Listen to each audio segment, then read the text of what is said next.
اللي تعبنا سنين في هواه، واللي شقينا وشلنا معاه، خد من عمري الحبة الحلوة وسابلي القسوة والمعاناة. جاي يقول انه هينساني، وانه خلاص مش راجع تاني، وان اتعامل مع احزاني، واني اشوف الحال وانساه.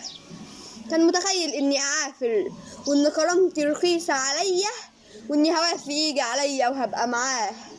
فاللي تعبنا سنين في هواه انا مشيته خلاص يا ولاد. يا نهار ابيض على البني ادم لما بياخد قيمة زيادة، لما تكبر طفل صغير وتعلمه ياكل ببلاش، تبقى بتتعب علشان راحته وانت بلاش. اول حاجة يتعلمها انك ملزم دايما تدي، واخر حاجة يعملها لك انا اقولها لك ولا بلاش؟ يبقى بلاش.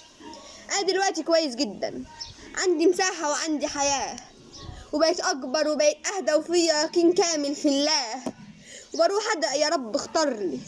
انا ما بقيتش بحب اختار، ما هو ربنا عالم بالواحد واللي حصل له من اللي معاه.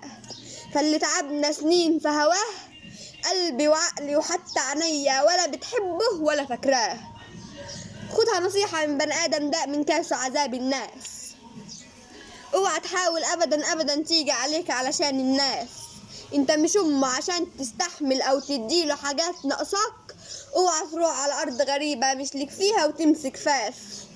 خليك فاكر ربك دايما، وارضيه دايما وامشي معاه، وبطل تنشر احساس ماشي. فاتت سنين على حد كانت روحي فيه ودلوقتي عادي، اصلا بقيت شبه الجيتار ما يحركوش الا الغنى. انا مش بقول اني نسيت او قلبي مات، نشتاق احيانا رفاقا كانوا في الماضي هنا، نشتاق لكن لا نعود.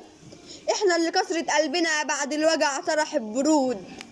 الله يعوضنا العوض عن كل انسان مش جميل، الله يورينا العدالة في كل واحد مش اصيل. مش زعلانين بس محتاجين حبة هدوء وسلام كده، ومش عشمانين غير في الامل والفرح والبال الطويل. واللي راح خليك هناك، ما تجيش تقرب عندنا، احنا خلاص مش محتاجين ناس بالاونطة تحبنا. انا خدت درس احب نفسي واكون لنفسي كل حاجة، ولما هختار اللي جاي هختار اصيل يدخل هنا، يدخل هنا. انا قلبي ده اصلا شرف، مش اي حد ينور رضاه. من اللي خد من وقتنا حب وامل والله. انا عقلي كان فين وقتها، وبهب وبزعل عليه، بشكيله ليه من كسرتي؟ طب ما اشكي لله في الصلاة